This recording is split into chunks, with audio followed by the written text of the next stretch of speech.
Hey, salut tout le monde, c'est Franzy. Tout d'abord, bienvenue sur ma chaîne. Aujourd'hui, on se fait un déballage. Il s'agit du Banpresto Figure Colosseum My Hero Academia. Je veux parler de Himiko Toga. On s'ouvre ça ensemble. C'est parti.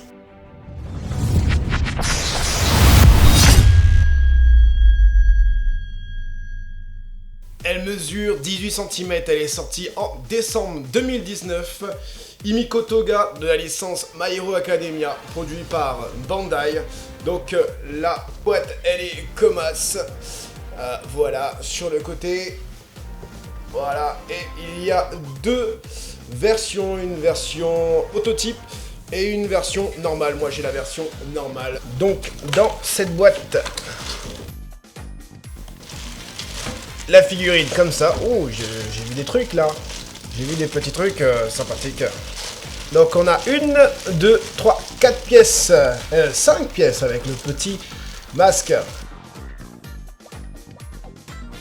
Voilà, donc en fait la figurine elle se pose sur le côté comme ça en fait. Ici, en fait j'essaie de la mettre droite mais en fait non, c'est bien, ça se positionne bien sur le côté.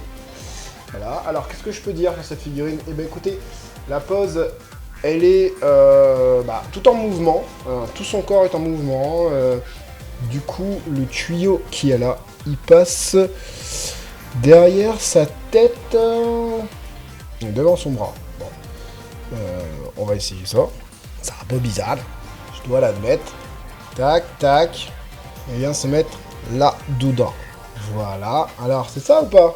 À peu près, il faut tirer un petit peu par rapport à ce que je vois sur la boîte, c'est à peu près ça. Donc avec le tuyau accroché, ça donne ça. Alors c'est ce que je disais, on a une pose tout en mouvement, même le pied, au niveau du pied, qu'il y a là, le pied n'est pas figé droit, donc le socle il est fait, voilà, en fait on a ce socle là, mais on a aussi un petit socle ici, voilà, vous verrez mieux, comme ça, donc en fait qui vient s'emboîter.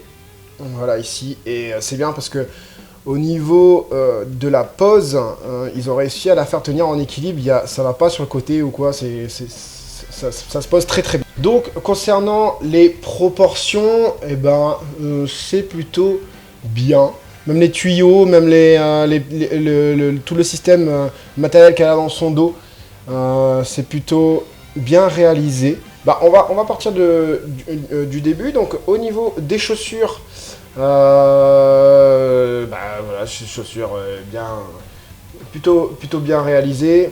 Les chaussettes, pareil, on a cette sensation un peu de tissu. Elle a des espèces de jambières là, des espèces de trucs où elle met ses couteaux. C'est pas super bien réalisé. On n'a même pas l'impression que c'est des couteaux. Et puis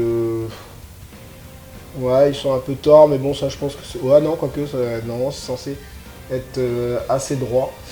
Ouais, d'un côté elle a un couteau, de l'autre côté elle a deux couteaux, mais elle a un couteau dans la main.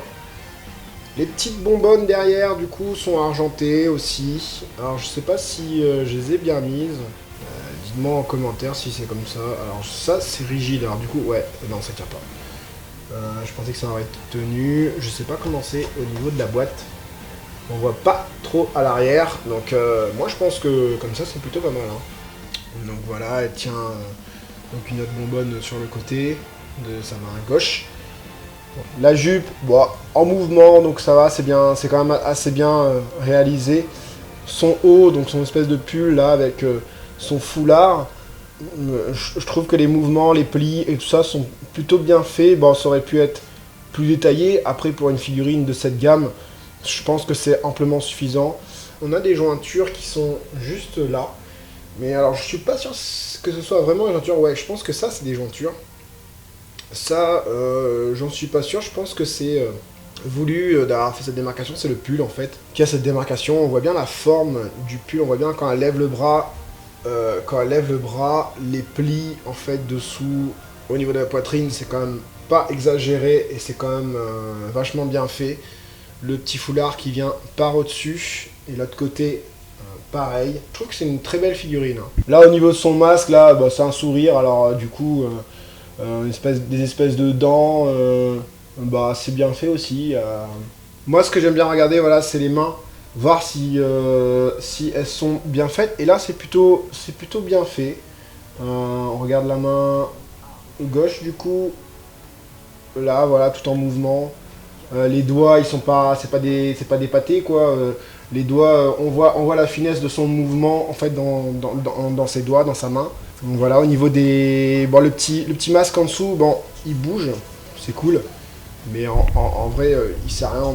Je crois qu'on ne peut même pas lui mettre sur sa figure ce masque. Et au niveau justement de la figure, alors c'est là où je suis plutôt satisfait du sculpte final. On a souvent quelque chose de pas très bien fait. Là on voit par exemple la frange de devant, on arrive à distinguer qu'il y a quelque chose en dessous quoi. Donc oui, bon il y a une jointure juste là, donc on voit une démarcation, mais ça c'est les cheveux normaux. Ici donc le visage est vachement bien réalisé je trouve.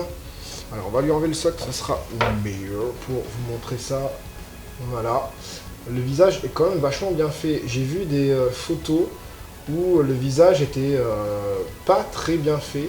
Alors les cheveux, c'est vraiment ce que je disais, même avec la jointure qu'on a là, les cheveux, les mèches qui sont là,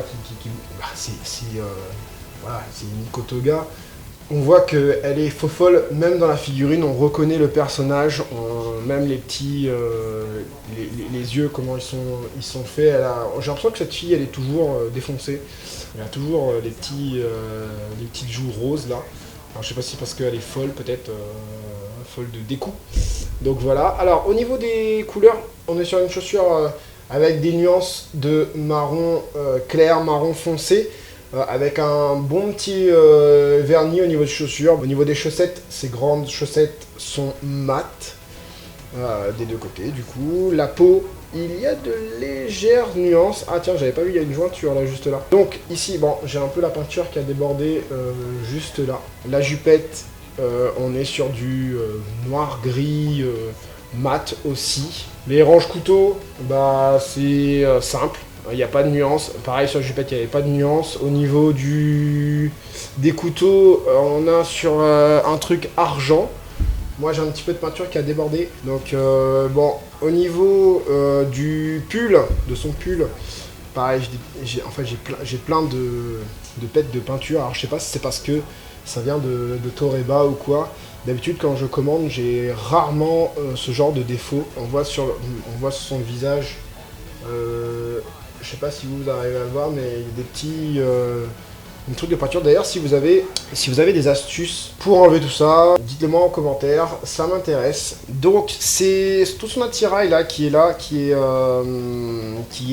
sur son dos, sa ceinture et tout ça. Donc c'est un verre simple, mat aussi. Que j'ai pas dit aussi au niveau des tuyaux qui sont là. Alors justement, c'est des tuyaux. C'est bien parce que c'est des espèces de lanières, des espèces de lacets. Nous, on voit comme des lacets, c'est dur, hein, c'est dur, c'est pas comme un lacet normal. Donc ça c'est dur, c'est assez rigide. Donc son foulard, son premier foulard, donc le rouge, il n'y a pas de nuance, c'est un rouge simple. Pareil au niveau de l'autre foulard juste au-dessus, donc le noir et le blanc, et puis un noir mat, enfin c'est un noir gris mat. Au niveau du masque qu'elle a juste en dessous de son menton du coup.